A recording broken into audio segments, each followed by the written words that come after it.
আসসালামু আলাইকুম। আমি আজকে আপনাদের একটি হিজাবের কাজ সেলাই করব। হিজাবটি হচ্ছে লাল এবং জর্জেট। এটার উপরে আমি সুন্দর একটা ড্রয়িং করে নিয়েছি এবং আমি এখন আপনাদের পাতার কাজটা দেখাবো। পাতাটি হচ্ছে আমি ফিশবোন স্টিচ দিয়ে দিয়েছি এবং 2টা সুতা ব্যবহার করেছি। আমি এখানে 2 রকমের পাতা দিয়েছি। একটি হচ্ছে দেখুন সবুজ দেখা যাচ্ছে, অন্যটি একটু লাইট দেখা যাচ্ছে। লাইটটাতে আমি সবুজের সাথে টিয়া কালার মিক্স করে দিয়েছি 2টা সুতা। এখন আমি ফুলের কাজ সেলাই করব। ফুলে আমি ক্রিম কালারের সুতা ব্যবহার করেছি 2 তার। আমি শার্টেন স্টিচ ব্যবহার করেছি।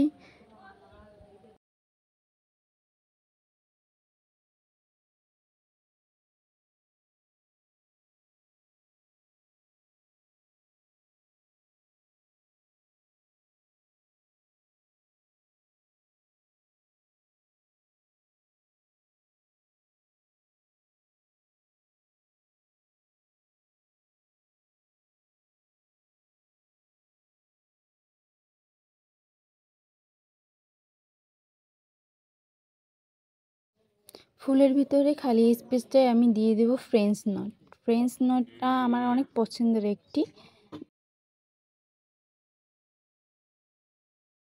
আমি গোলাপি কালার সুতা দিয়ে এই জায়গায় ফ্রেঞ্চ নটের সাহায্যে এইটি কলি করে নিব। কলিতে আমি 2 রকমের সুতা ব্যবহার করব।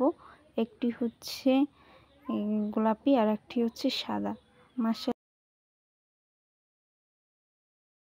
দেখুন কত সুন্দর দেখা যাচ্ছে।